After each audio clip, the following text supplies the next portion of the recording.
exercise, we are going to convert them from text to segments.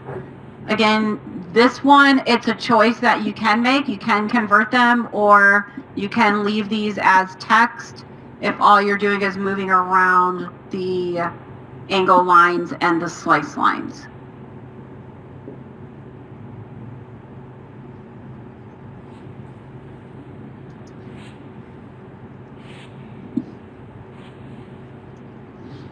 All right, so the next exercise that we're going to do, I'm just going to go ahead and get a new blank screen.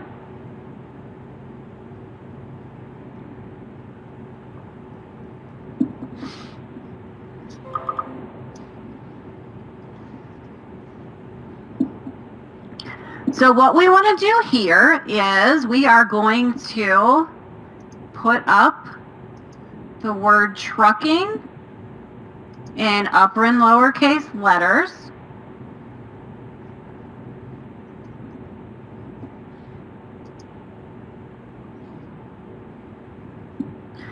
Now, I happen to be that person that likes to use guidelines instead of a grid, so I'm going to actually put out some guidelines.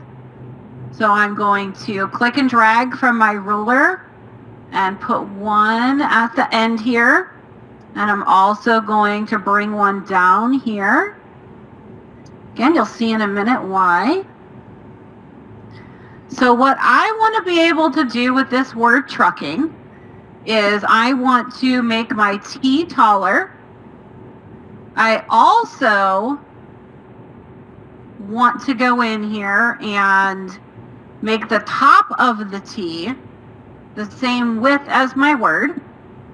I'm going to curve the leg of the K. And I'm also going to put a trim between the dot and the base of the I. So yes, you can, with this as text, grab the top of this T and make it taller. Okay? So if you want to make this taller, by all means, you can do that while this is still text.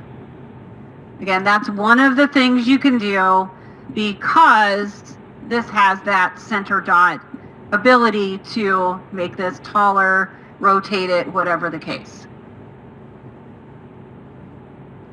Again, there will be a teddy bear file. You'll see that in the next exercise. So we are getting there. So what we're going to do is, because we need to do something more advanced than can be done while this is sitting as text, we're going to come over here to convert and go text to segments. So once you've gone and converted from text to segments, then what you're going to need to do is you are going to need to go ahead and turn on what's called your show dots. So converting text to segments is taking that text and just converting it to its digitized pieces. That's all that means. So convert is over here. It's the last icon. It is also the equals key on your keyboard. So let's go ahead and click on our show dots. So like we said, the dots are our digitized points. So that's what your digitizer plotted in order to get the shape of your letter. So to make this the same width, then I have to go to a tool called Vertex Select. That is also the letter N on our keyboard. So N is in Nancy or N is in Node. So once I have that, I'm going to click and drag a box around those two endpoints. And then I can move this all the way over.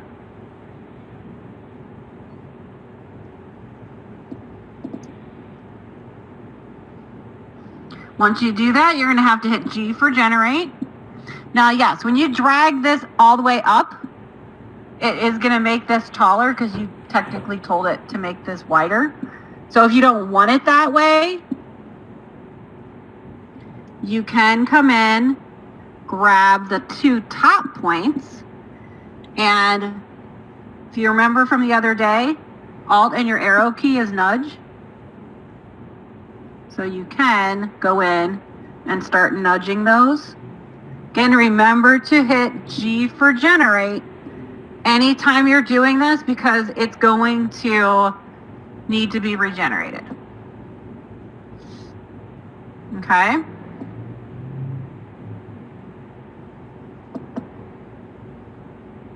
Everybody with me on that?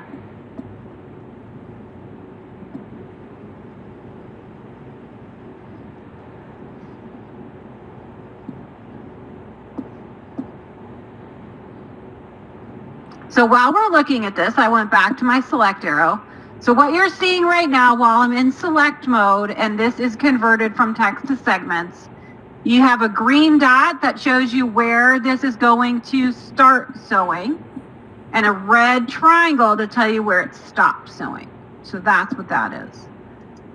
Which did you want to see again?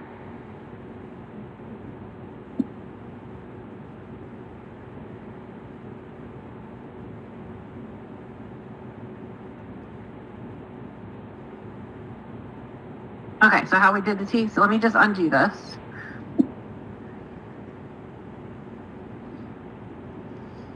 Okay.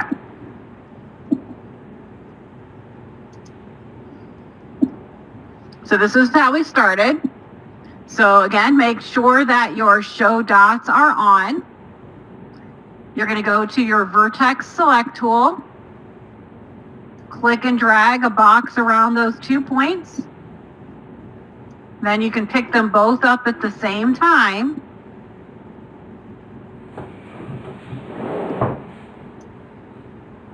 Let go. Hit G for generate.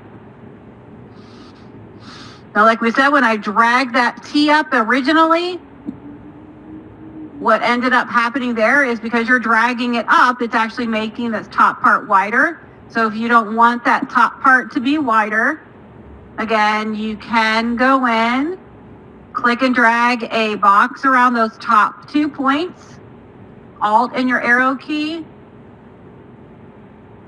So I'm just kind of guesstimating. That looks good. Hit G for generate. Again, you could keep moving that until it was the way that you wanted it. So Alt and that down arrow. And then generate. That looks pretty close.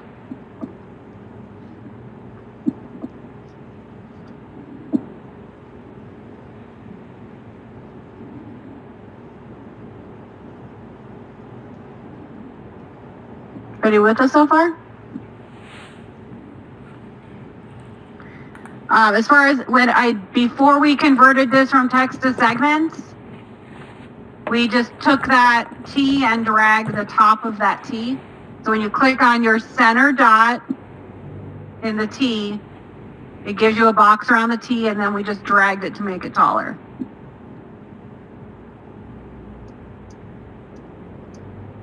All right.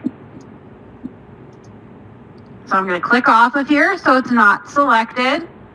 And I'm going to grab my K. Right. This is the kind of detailed editing that you could not do while this is text. And there's just no way. Again, when you're grabbing something, whether it is in a text box or not, you're going to see that there's dots all around a box. So you have to be only on the top center, and it does give you a double-headed arrow. So until you see that double-headed arrow, it's going to drag the whole thing around. So if you're inside the box, you get the hand that moves the object. The double-headed arrow is moving the sides of the boxes. Okay? All right. So we are going to start to make this K, the leg of this K curve. So we're going to have to add some extra points in there. So again, we're going to go back to our Vertex Select tool. I'm going to right click on the edge, add an anchor. Right click on the edge, add an anchor. So depending upon what type of an object this was to start with, so this is a straight piece. So when I add points, it's adding straight points. So obviously if I start pulling them, it's going to make it point. So I can actually create a different curve type for these just by selecting it. And again, you can see up here you have convert. You can also right click to get to these. So if I come over here and I go to symmetric, you're going to notice if I click off of it, see how I have two lines attached to this now? Those handles are what are creating the curve. So if I move this out, hit G for generate, that's going to make that section curve. Same thing here. If I click on this point so it's yellow, I can come up here to symmetric, pull this, generate. Now, when you're in a symmetric mode, whatever you start to do to one side, it's going to do the same thing to the other side. So again, just what it sounds like, that's what symmetric means. So if I have this point highlighted and I click on straight, it's going to make that straight point again. If I come over here and I hit on smooth, so again, yes, you have to click on a point so it's selected. If you click on straight, see how it just made that straight? So you have to click on the point. So let's say I go to smooth instead. So first of all, when you go to smooth, it's going to allow you to start to move just one side of this without affecting the other one. But eventually, when you start to move it enough, it's going to move both sides. So with smooth, it's kind of a semi-independent point. Now, if I want to be able to mess with this completely separate, then again, when I have this selected, I'm going to select cusp. When you select cusp, this can move in a totally different direction than this does. Okay? So you can make a goofy curve like that. I can even come over here, and let's say I grab these 2 points. I can pull this down. I can make this loop up here and connect to the eye. So again, I can add an anchor, add an anchor. I can start moving these up here.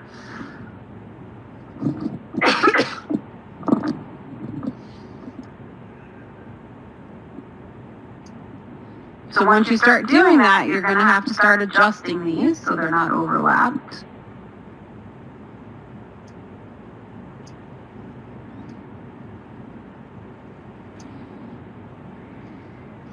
Now, if I hit G now, it's not filling in, because remember what we said about those angle lines? You have to have at least one angle line for a straight point. This actually has 2, one at the beginning and one at the end. But we haven't told it how to get around this curve. So what we're going to need to do is go to our angle line tool and then start adding angle lines.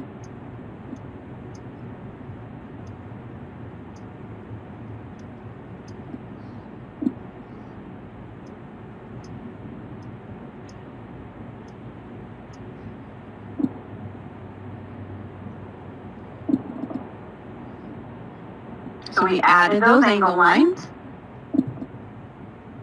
and it went and it curved all the way around.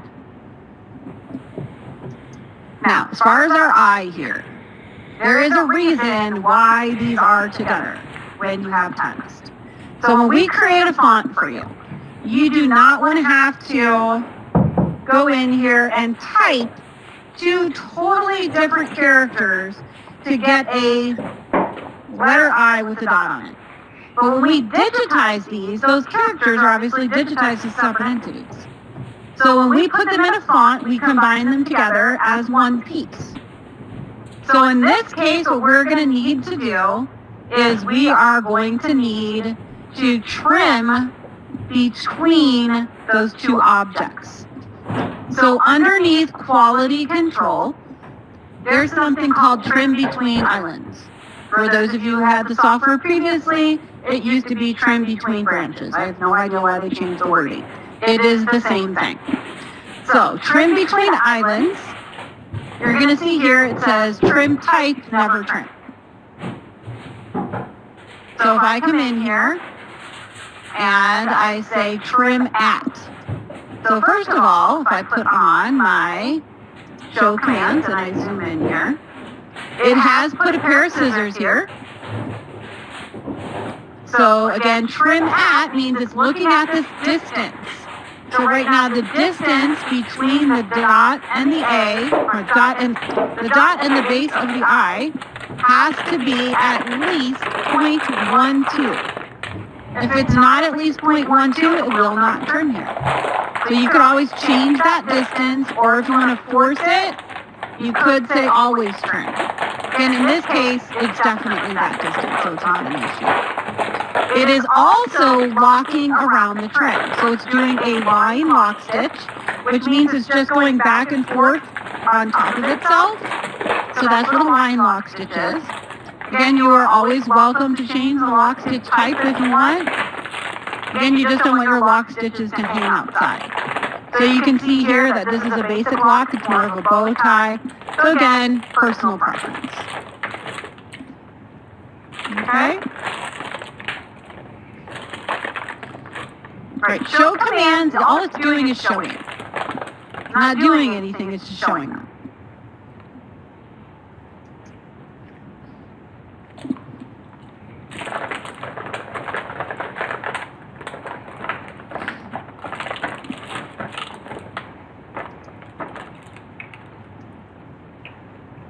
Does anybody have any questions?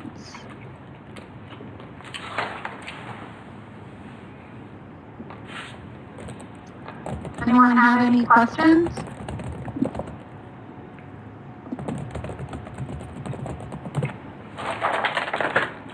All right. So we are going to, as far as adding the trim again? Okay. So this is with the letter I. So we're going to look at two things because I don't want you to get confused. The I, because this is one entity. So to put the trim between the dot and the base of the I, we are going to come in here and go to our Quality Control tab. Once we're in the Quality Control tab, then you're going to see Trim Between Islands, and we changed None to Trim At. So that's all we had to do there. Now, if you wanted a trim in another area, so let's kind of look at that, because this is a unique case, because this is something that is two pieces that are combined into one. So let's just say that you don't like where this is. So there's a thread here, it's bugging you. So again, if I put this in 3D, so there's a thread there? Alright, so if that thread bugs you, and you want to put a trim there, then what you're going to do is, you are going to come over here and go to the Commands tab, and it's always going to be a stop command. You can also do this at the top of your screen. Personally, I don't care which way you do it. I'm so used to now going over here that sometimes I don't look up here. But again, both the same thing. So under my stop command, I'm going to put in a trim. Now, before it didn't trim, so there is also no lock stitch because it doesn't need to lock if it doesn't trim. So if you want to add a lock stitch, you would go over to the Connections tab. And again, this is an end lock, so it would be connected to that red triangle. And say I put a basic there, or whatever it is you want to put there. So if you add a trim before, like that, if you add a trim somewhere where there was not one previously, most of the time you also have to add a lock. Again, we are working in outlines right now, so again, remember our PXF files, our text, those are outline files. That's why we can do this. Does anybody have any other questions on this one?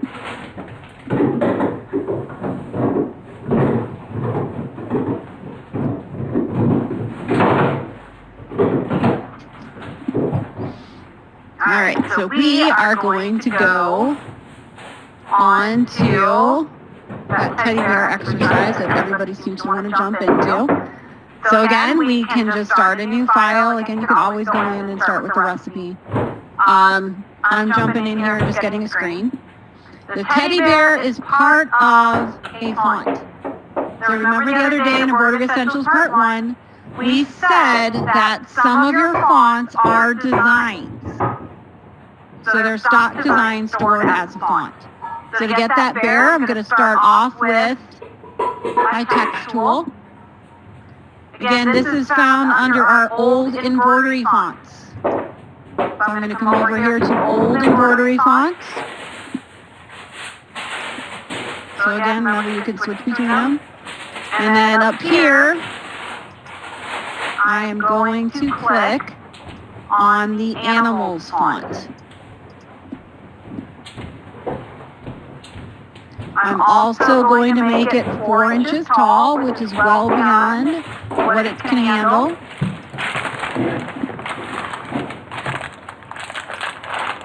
So I'm going to draw my line, hit enter, and the capital letter E is your bear.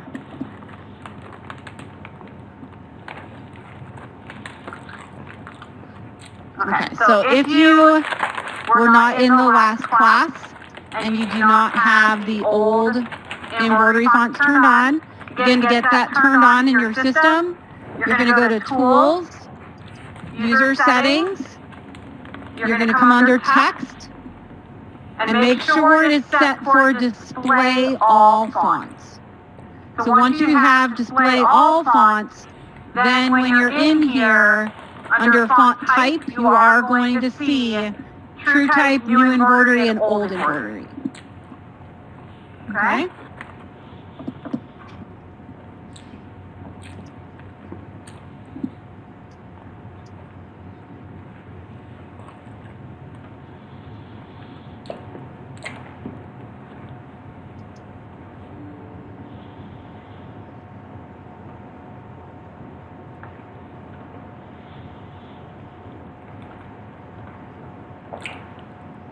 All right.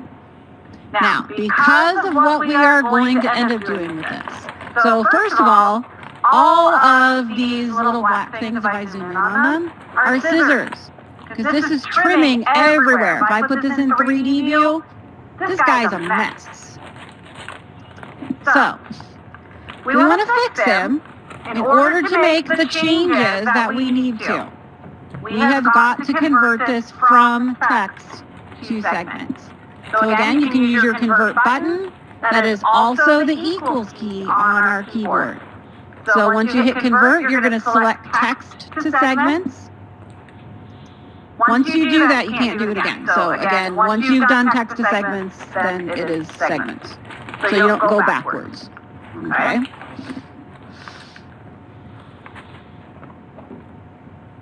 So once you've done that, then what you're going to do is you are going to come in here and start to hide things that are in your way. Because you're going to see as you start to get more into editing that some things are just going to be in your way. So if I come in here and I turn off my commands, because again, that's where all those little black scissors are coming from, it's really going to help us out.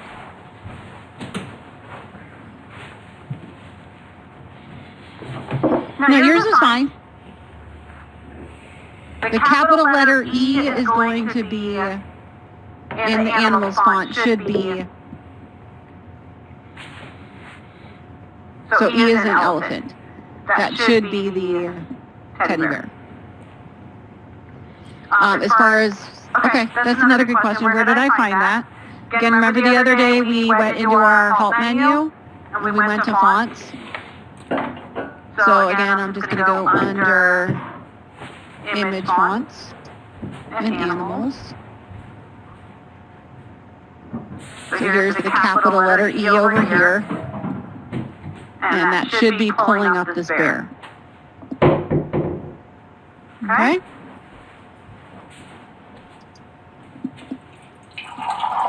All right. Yeah, so if you have the whole thing in a box, you will see a bunch of triangles, dots, whatever. So yes, you are going to have that. So I clicked out of the bear. So again, click in an open area, that deselects it. So once it's deselected,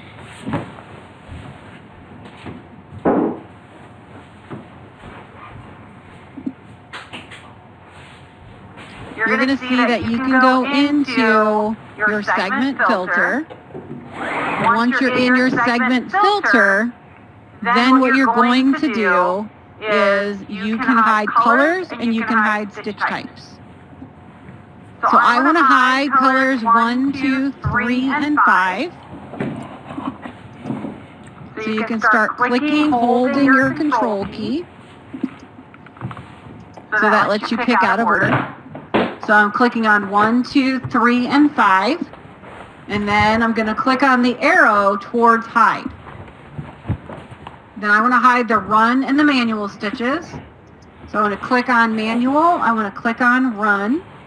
Click on the arrow towards hide. Then I'm going to click on OK. And it's going to hide everything but my yellow. So once it's hidden that, then what you're going to see is that you are going to see that this has just the yellow segments. See? So what's great about an outline file is if you grab one point of any segment, it grabs the whole piece.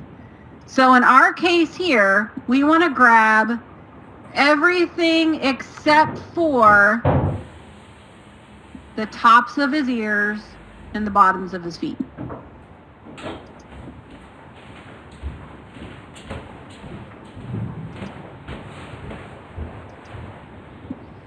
So to do that, I can just start clicking and dragging. And again, I can be down here by his neck so I'm not in the way of the tops of his ears or the bottoms of his feet. But I'm grabbing at least one point of every segment that I want in my box. Then what I can do is the fill pattern over here is satin, which is creating our issue in the first place. So instead of using a satin, we're going to come in here and use anything that does not mention the word satin in it. So if I come in here, you're going to see I changed that to a fill pattern. So now that's filling in nicely.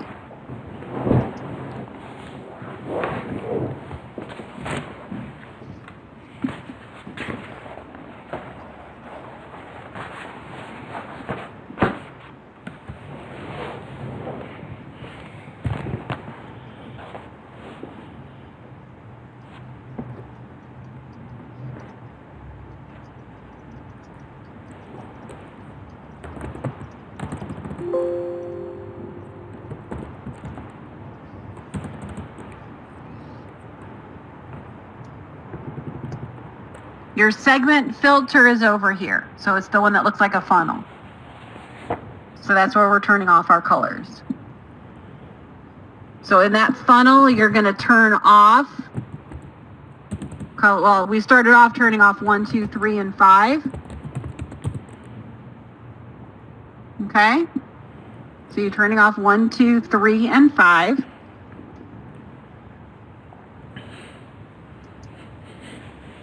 So that's how you would change that.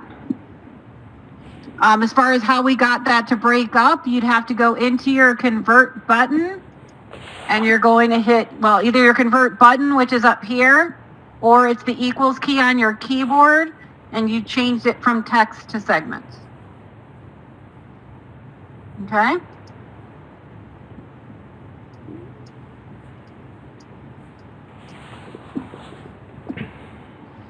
All right, so I'm going to take this out of 3D. So I'm going to go back and I am going to turn off color number 4 and I'm going to turn on colors 1 and 2. So you can flip between these. So again, you're holding your control key so you can select. I'm going to hit the arrow towards show. So these are going to come back on this side. So in this case, we have multiple widths. Again, anytime we have multiple widths, it's going to start getting too long in those wide areas, but it's going to be okay on parts of it. So that goes more into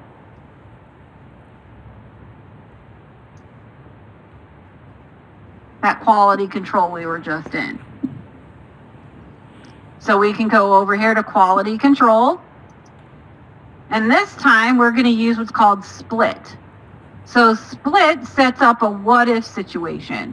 So if something gets too long, then she can pick random split here. So random split is only going to change where it's too long to sew. Then we can come over here and tell it. So right now, if I look at it, it's going ahead and putting some extra needle penetrations.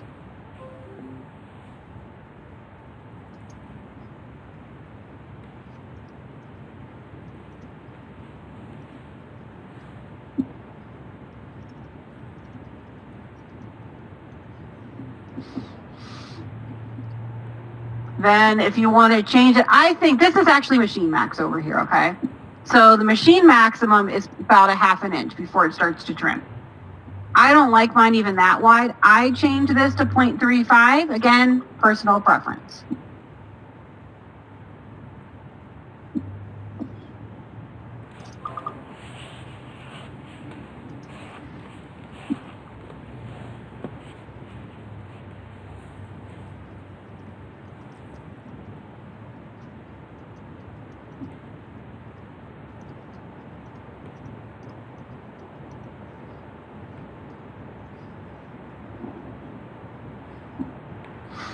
All right, I'm going to take this out of 3D. I'm going to come back over here.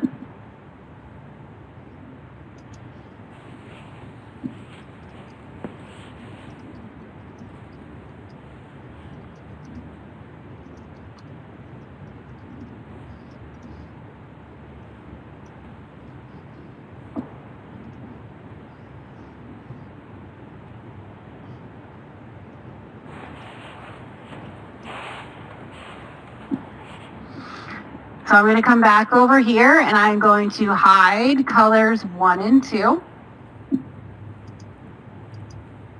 I'm going to unhide color number 3. And I'm also going to unhide the run and the manual stitches.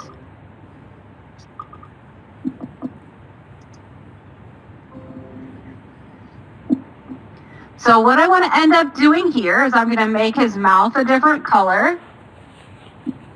Then I'm going to put a trim between his eyes and a trim between his nose and his eye. And then down here where there's a gap in his foot, I'm going to fix that. So I'm going to zoom in here on his face. Again, as long as we get 1 point of every segment, we can grab these. And it's going to grab all of them. And I can make his mouth a different color.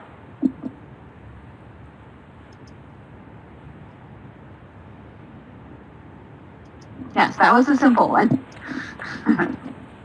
So let's go over here to the edge of his eye.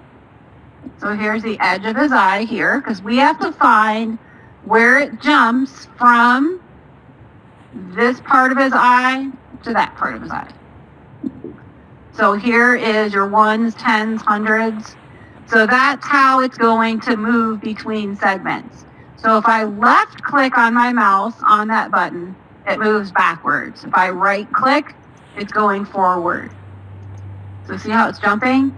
So at the bottom down here, it says manual stitch. So that's actually a manual stitch that somebody digitized to lock that in place before it jumped over here to do the next eye. So that's where the trim's going to be.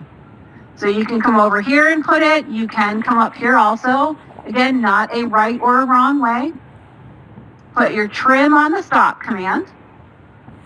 If you really want to see it, you could put that up here. So there are scissors there. So there's a trim between these two items.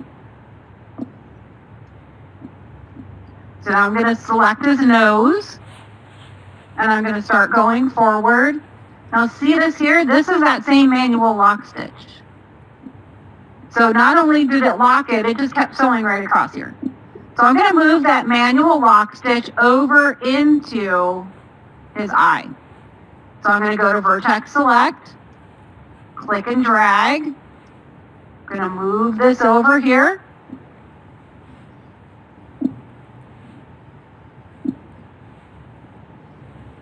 So now I have to go back to his nose.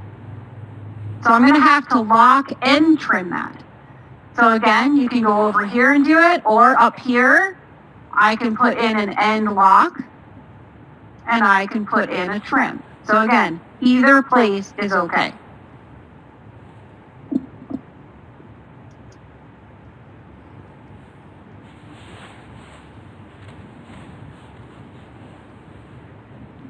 So now we're going to go down here.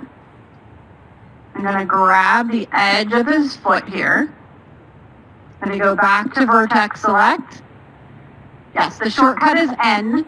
If you kind of hover over a tool, if there's a shortcut, it should show you. So if you click and drag a box around those two end points, you can start to move these. So if you click outside the box, it deselects them. So then you can move them one at a time. Then you can grab these handles and start manipulating the curve.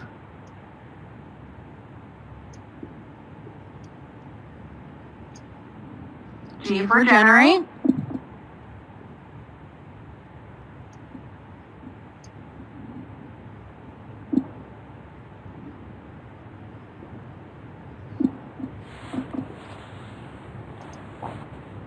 So now if you want to bring everything back, I can come back up here to my segment filter. Then I can go and hit reset and click on OK.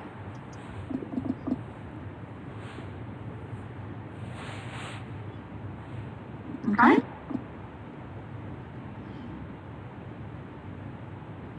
Does anyone have any questions on that? Did you make? Yes, you can make his mouth red if you want. Again, if you go in here, and we're going to get to this in a second, but when you're in your sequence view, I'm going to hit minus because we're going to get more into our sequence view in the next exercise. So if you come down here and you click on the pink, you can make this any color by just clicking on another color.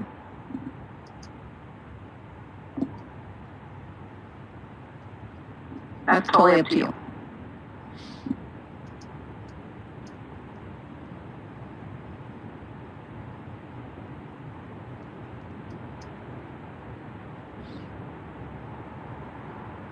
Again, you're just going to put a box around his mouth. So you clicked and dragged a box around his mouth, and then just clicked on any color you want on the bottom. So that's all we did when we changed that. As far as the trim went, again, when we are, here, let me go hide that again. So if we come in here,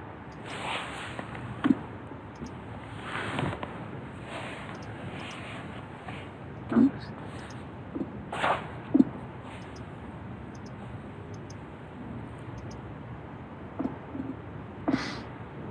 Actually, I have to bring the red back. Only because I just used the red for his mouth. Alright. So I had to go and click and drag a box around his mouth. Then just pick a color. Okay? And then for the trim on his eye, so again, you have to find where it's going to jump between these two. Then you're going to come up here to the top, and under the stop command, you're going to put a trim.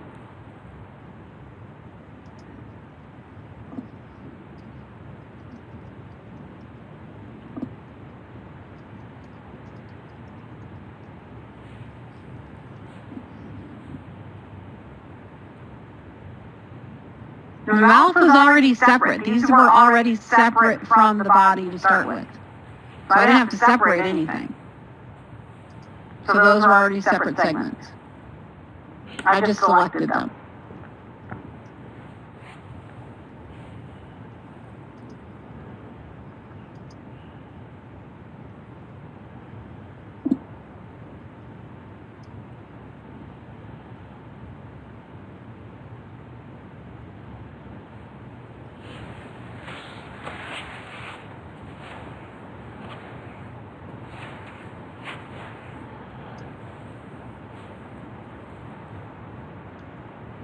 Does anyone have any other questions?